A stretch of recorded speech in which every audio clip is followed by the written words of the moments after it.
আজকে অত্যন্ত দুঃখের সাথে আমরা জানাচ্ছি যে আমরা ঊনকোটি ডিস্ট্রিক্ট বার অ্যাসোসিয়েশনের অ্যাডভোকেটরা আজকে আমরা আমাদের এক পার্সোনালি আমার বন্ধু plus colleague Biswajit Debbarma, advocate Biswajit দেববর্মাকে হারিয়েছি।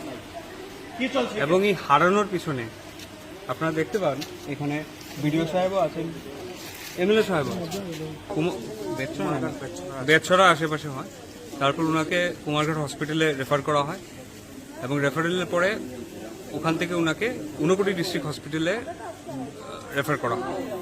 সেখান থেকে উনি রেফারেল নেন জিবি হসপিটালে, কিন্তু রাস্তা খারাপ থাকার কারণে আমরা প্রেফার করি যে ওনাকে শিলচর পাঠানো হবে। শিলচর যেতে যেতে ধর্মনগর ক্রস করার একটু পরেই বলা হচ্ছে যে পালস পাওয়া যায়। তো সেই ক্ষেত্রে ওনাকে ধর্মনগর ডিস্ট্রিক্ট হসপিটালে আনা হয় এবং এখানে he was brought dead and he was declared dead. তারপরে যা প্রসিজিওর হয়েছে তা হয়েছে। আজকে আপনাদের সামনে আসার একটাই আমাদের বক্তব্য, এখানে আসার পরে এই ডিস্ট্রিক্ট হসপিটালের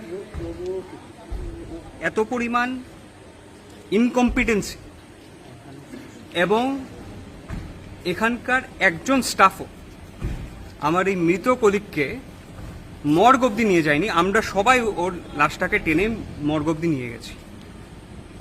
Is this what we expect from our district hospital, North Tripura District Hospital? Who is responsible for this?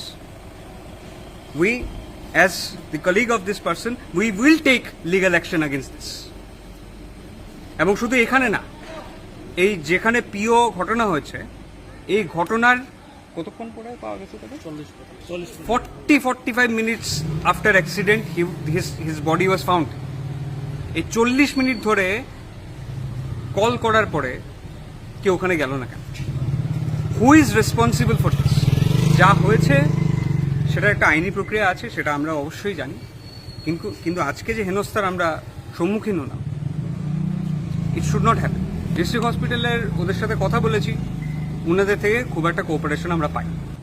গেটটাও আমরা খুলেছি, আমরা একদম ভিতরে গিয়ে ভিতরের যে মেইন লকারের যে ডোরটা ওটাও আমরা ওপেন করেছি। এসি সুইচ খুঁজে পাচ্ছি না, ওইটা আমাদের খুঁজতে হয়েছে, আমাদের অন করতে হয়েছে। আমরা স্টাফের জন্য বারবার জিজ্ঞেস করলাম স্টাফ কোথায়, কোনো রেসপন্স নেই। জানি না এরকম কিরকম চলছে। Health system of this state runs. I asked this question to the Honorable Chief Minister, who is also happens to be the Health Minister.